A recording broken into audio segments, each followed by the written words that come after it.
de difficultés dans ces Donc conditions. Gérald Darmanin a eu raison de demander un rapport ? Bah oui, mais il faudrait quand même qu'on s'interroge sur la chaîne hiérarchique, le commandement, qui débouche sur ce type de situation.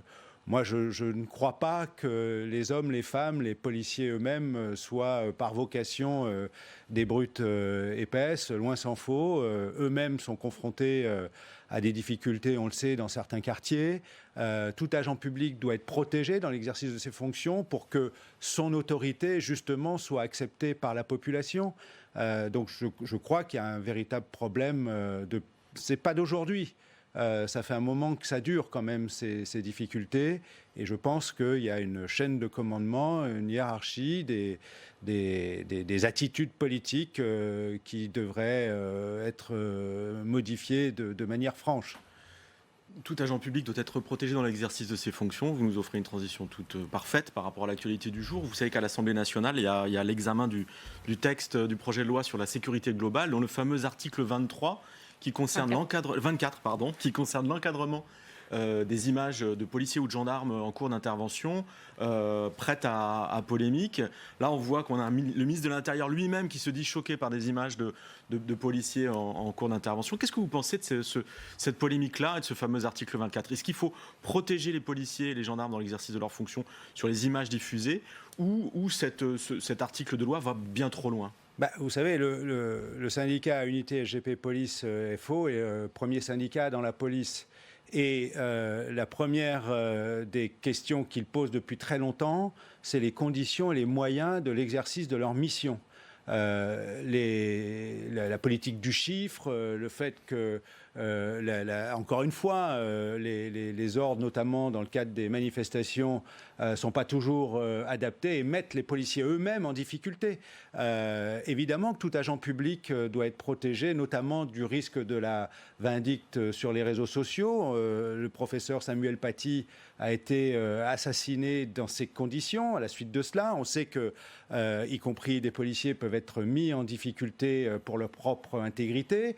Pour autant, ça ne doit jamais mettre en cause les principes et droits fondamentaux, les garanties démocratiques, la liberté de la presse. Et c'est là que le bas blesse dans cette affaire. Il y a un vrai sujet, il y a un vrai problème, mais ce n'est pas la bonne solution pour vous. Non, ce n'est pas la bonne solution, surtout... Il y a une attitude politicienne. On veut montrer qu'on sait faire de l'ordre, de l'autorité, mais ce n'est pas comme ça qu'on fait en démocratie et en République. Il faut que le débat ait lieu, qu'on prenne le temps de la concertation, qu'on ne se trompe pas, y compris dans les conséquences, parce que si à l'arrivée, ce sont les principes fondamentaux, le droit, l'état de droit qui est mis en péril, eh bien l'effet sera contraire. Et là, le gouvernement se trompe, même dans la nouvelle version votée par l'Assemblée, le gouvernement se trompe sur cet article 24 Il y a une précipitation. On prend une proposition de loi, déjà, c'est la mécanique, une procédure accélérée, c'est-à-dire qu'on raccourcit les possibilités de débat, de contradiction. La Commission nationale consultative des droits de l'homme, FO en est partie prenante, pointe du doigt le fait qu'à maintes reprises, et là encore, elle n'a pas été consultée a priori, y siègent la plupart des organisations en matière de droits de l'homme. Donc voilà, il y a un vrai problème. Il ne faut pas faire de politique politicienne sur ces questions, c'est dangereux. On va parler de la crise sanitaire et sociale. Emmanuel Macron qui est donc attendu ce soir à 20h. Les partenaires sociaux qui ont été consultés hier, ou en tout cas informés, vous allez nous le dire, par Jean Castex de ce qui allait se passer dans la suite de ce confinement. Que vous a dit le Premier ministre ? Ah bien, ce qui vient d'être un peu dit, on ne parlera pas ce soir de déconfinement, on va parler d'adaptation du confinement, de desserrement des contraintes, et puis en perspective notamment des fêtes de fin d'année, tous les regards sont tournés et attendent la situation des commerces et notamment du commerce de proximité en perspective justement des achats potentiels en perspective des fêtes de fin d'année. Mais il vous a donné une date de réouverture des commerces, le Premier ministre, Tout tourne autour du 1er décembre. Alors la question, elle est, est-ce qu'on démarre un petit peu avant, c'est-à-dire ce week-end ou pas ? Et ça, il vous a rien dit ? On n'a pas eu de précision hier. L'idée étant d'éviter le rush qui serait complètement contre-productif au regard de la situation sanitaire. On a compris que la tension sur le plan sanitaire, elle, demeurait quand même forte, y compris dans certaines régions le taux d'occupation dépasse les 100% des lits ouverts régulièrement en réanimation par des patients Covid. Donc voilà, on a compris que les choses allaient aller lentement. Aucune information claire de la part du Premier ministre sur ce qu'allait annoncer Emmanuel Macron ce soir ? Non, pas plus que ce que je viens de vous dire. L'idée, elle est effectivement un desserrement des contraintes, une adaptation du confinement. Et puis, évidemment, on a quand même évoqué cette situation de commerce. Les employeurs ont pointé du doigt cette question. À ce sujet, moi j'ai rappelé, on a beaucoup parlé du commerce de proximité, des petites entreprises, des travailleurs indépendants ou des petits patrons, des petits employeurs. Il y a beaucoup de salariés. Et les salariés, n'oublions pas qu'en activité partielle, on n'est pas à 100% de la rémunération. Et donc, si on n'est pas au SMIC, j'allais dire, il n'y a que quand on a la chance, mais je ne peux pas dire ça comme ça, d'être au SMIC qu'on est à 100%. Sinon, dès que vous êtes un peu au-dessus, vous perdez de la rémunération. Et les fêtes de fin d'année, elles vont être difficiles parce que les fins de mois sont difficiles pour tous ces salariés, sans compter le secteur café, restaurant qui ne va pas réouvrir.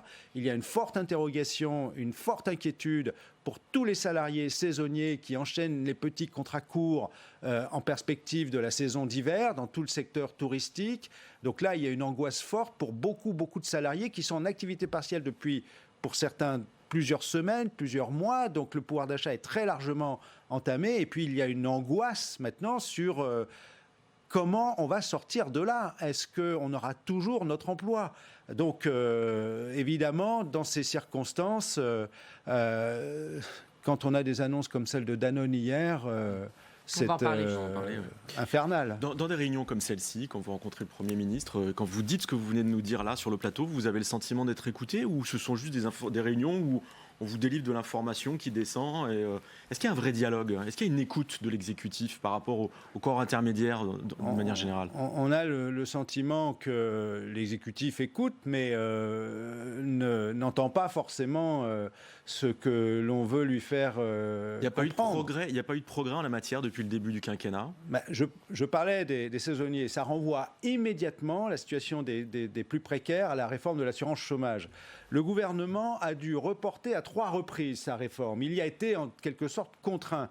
Les 5 confédérations syndicales s'y étaient opposées en juin 2019. Les 5 confédérations syndicales ont écrit au Premier ministre il y a de cela 3 semaines pour lui dire mettez fin à ces tergiversations, on abandonne définitivement cette réforme, elle est reportée jusqu'au mois d'avril, mais insuffisamment sur les droits au rechargement, ce qui met en péril et en difficulté grande tous les petits contrats, les contrats précaires. On parle de l'augmentation de la pauvreté, mais il y a beaucoup de ces salariés qui vont basculer dans cette situation de pauvreté, faute de pouvoir recharger leurs droits. Et là, on voit bien que le gouvernement tergiverse.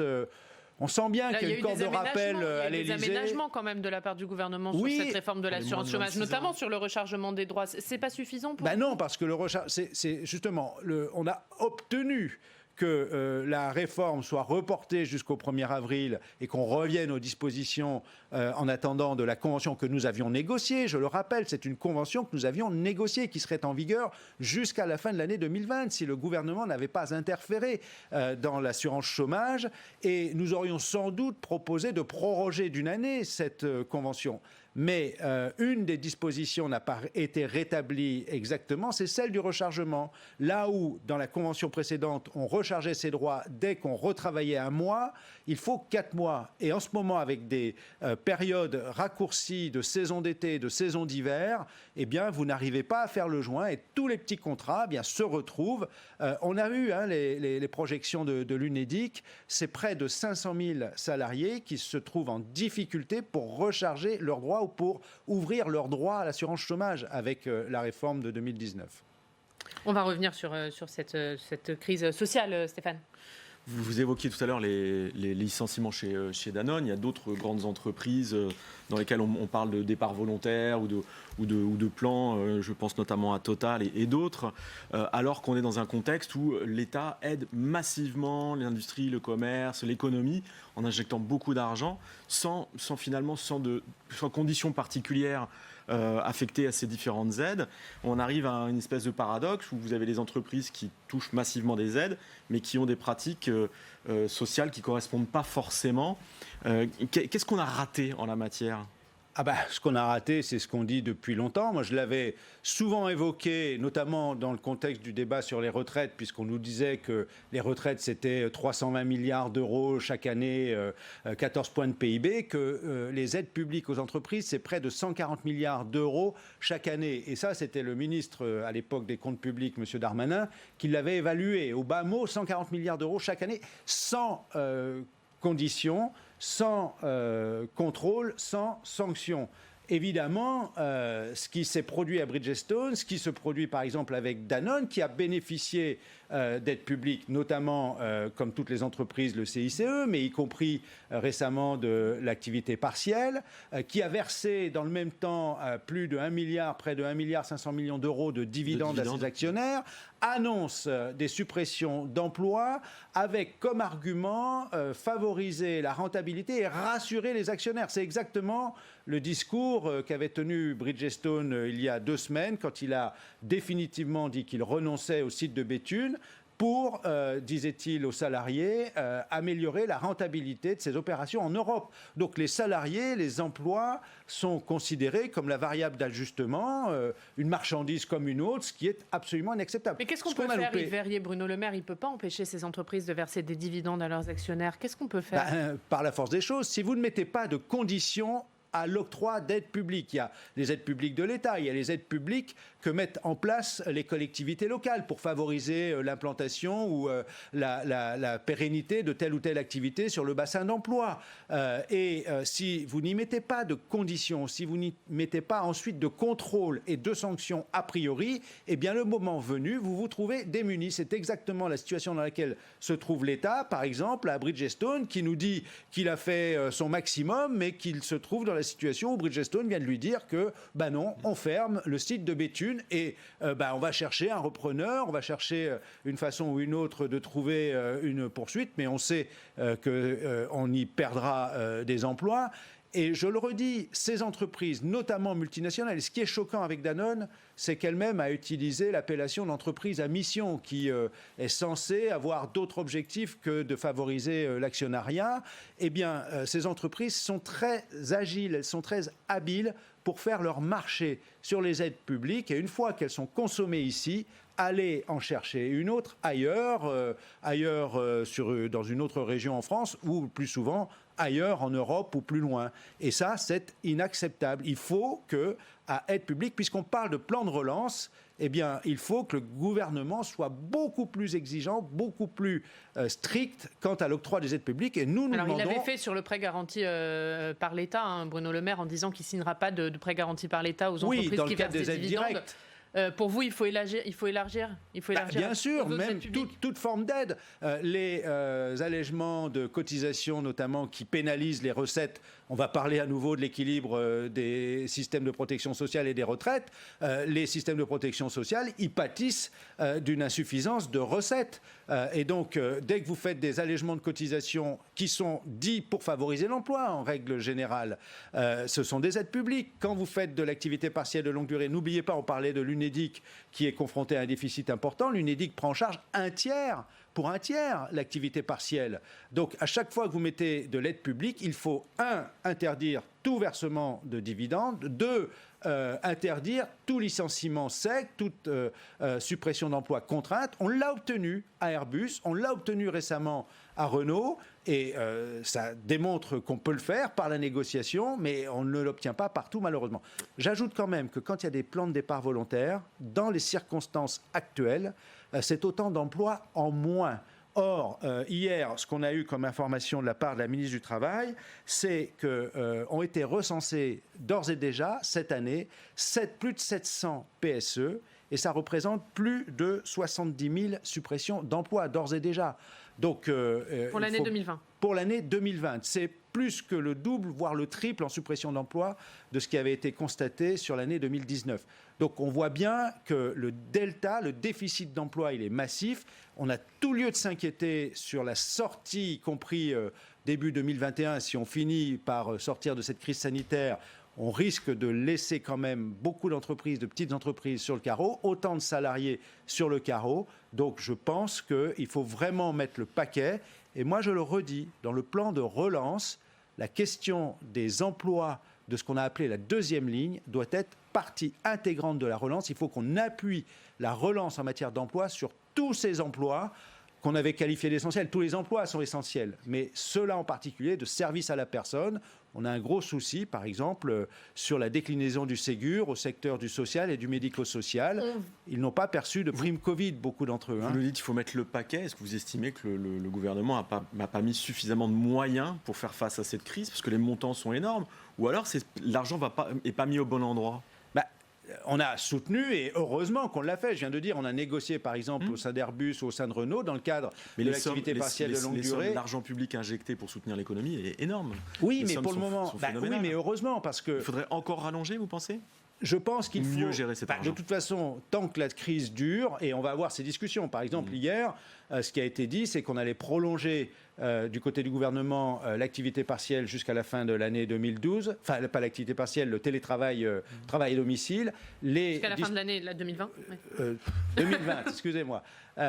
Jusqu'à la fin de l'année 2020, que l'activité partielle, les modalités de prise en charge de l'activité partielle étaient en validité jusqu'à la fin de l'année 2020 et qu'il allait falloir qu'on regarde comment on va ajuster, en fonction de ce que seront les indicateurs épidémiologiques, la période de début de l'année 2021. Mais si, effectivement, on est toujours sous tension, il faut absolument préserver les emplois. Donc, s'il faut, il faudra prolonger les aides pour préserver les emplois, bien évidemment. Et justement, vous parlez du télétravail, Verrier, on va terminer là-dessus, parce qu'il y avait une réunion hier entre les partenaires sociaux sur cette question du télétravail, puisqu'il est question de trouver un accord national entre partenaires sociaux sur ce télétravail. Il y a eu 8 heures de négociation hier, la réunion a été interrompue, elle reprend ce matin. Qu'est-ce qui bloque ? Ce qui bloque depuis le début, les employeurs, ils sont entrés à reculons, en rechignant. Les employeurs se sont très largement adaptés au fait que l'on renvoie systématiquement la négociation au niveau local, voire au gré à gré. C'est un des points bloquants pour nous, par exemple, dans cette négociation, c'est que nous pensons que le télétravail doit être mis en place dans les entreprises en passant par une négociation, à tout le moins au niveau de l'entreprise. Et c'est ce que nous voudrions voir inscrit de manière prescriptive, les employeurs ne veulent pas de prescriptif, dans l'accord national interprofessionnel. Parce que les ordonnances de travail de 2017 ont mis en place la possibilité de mettre du télétravail de gré à gré sans formalisme, c'est-à-dire sans avenant au contrat de travail. Ça n'est pas acceptable. Il faut qu'on revienne là-dessus. Donc, ce qui bloque, c'est que les employeurs, se sont habitués à cela. Ils ne veulent pas, ils nous l'ont dit, d'accord normatif ou prescriptif. Donc, on a un texte. Pas de contrainte, en gros. Pas de contrainte, pas de leur côté, au niveau national interprofessionnel. Évidemment, pour qu'on négocie un accord qui vaille la peine, il en faut un peu. Donc, les choses ont avancé, on a réussi à les amener à en discuter, on a réussi à ce qu'on ouvre une négociation véritablement, on a réussi à avoir un texte, mais j'ai l'impression qu'on est au milieu du gué, mais il y a seulement le côté travailleur qui a franchi un pas. On s'est mis au milieu du gué, mais les employeurs, ils tâtent encore l'eau pour voir si elle n'est pas trop chaude. Et il y a eu quelques assouplissements hier, quand même, de la part du patronat. Il y a quelques assouplissements, mais on n'est pas encore à un niveau qui permette d'aller à un accord. Donc, mais clairement, vous nous dites, s'il n'y a pas de texte contraignant, il n'y aura pas d'accord pour vous ? C'est ça ? On va voir, on reprend à 10h. Il peut y avoir des compromis. On reprend à 10h30. Nous, on veut donner toutes ces chances à la négociation. On tient à ce qu'on puisse négocier, y compris au niveau national interprofessionnel, parce qu'il faut qu'on mette... On voit bien, tous les salariés aujourd'hui se sont retrouvés à travailler à domicile, dans des conditions qui étaient mal préparées, dans des conditions qu'ils ne maîtrisaient pas, y compris en termes de temps de travail, de droit à la déconnexion effective. Ça aussi, ça fait partie des questions qu'on veut voir absolument inscrites. Dès qu'il y a télétravail, il faut qu'un accord précise les modalités d'un droit effectif à la déconnexion, qu'on sépare bien vie privée de la vie professionnelle quand on est dans les circonstances du télétravail. Donc, il faut que les employeurs l'entendent et nous, on pense important que l'on mette tous les salariés à égalité, puisque tous les salariés maintenant qui sont susceptibles de pouvoir télétravailler regardent avec attention. Et on ne peut pas se satisfaire d'une situation demain où, selon l'entreprise, il y a des entreprises où on a passé des accords qu'on a nous-mêmes signés, dans certaines entreprises de télétravail. Il n'y a pas de raison que tous les salariés ne puissent pas en bénéficier de la même façon. Il faut protéger les salariés. Ça s'annonçait comme l'ultime négociation. Ça sera le cas où il y aura forcément une autre réunion pour vous ? Ou pour vous, ça peut être conclu aujourd'hui ? Moi, je donne toutes les chances à la négociation jusqu'au bout. C'est une vraie bagarre, une négociation. C'est pas une discussion autour d'un café. Et ce que j'espère, c'est que tout un chacun puisse en sortir la tête haute et satisfait du résultat. On va voir. Et c'est la dernière question, Stéphane. Juste une petite précision, ce sont des négociations que vous menez sous forme de visioconférence, ce qui facilite pas les choses. Vous êtes là, vous avez les mains dans le cambouis, c'est l'illustration par l'exemple. Le télétravail, c'est pas simple. Exactement, et c'est un des points d'achoppement de la négociation. On ne veut pas, ce que voudraient les employeurs, que ce soit une occasion de favoriser la réunion des institutions représentatives du personnel, le CSE, par visioconférence. Là, on a un point dur avec les employeurs, par exemple. Et merci beaucoup. Merci Verrier d'être venu ce matin. Stéphane, on regarde la une de Ouest France, trafic d'armes, les coulisses d'une enquête hors norme. C'est à la une de votre journal ce matin. Merci messieurs, on passe tout de suite au Club des Territoires. La Mutuelle Nationale Territoriale, la mutuelle des agents des services publics locaux, vous présente le Club des Territoires. ENGIE, acteur engagé dans la transition zéro carbone des régions, vous présente le Club des Territoires.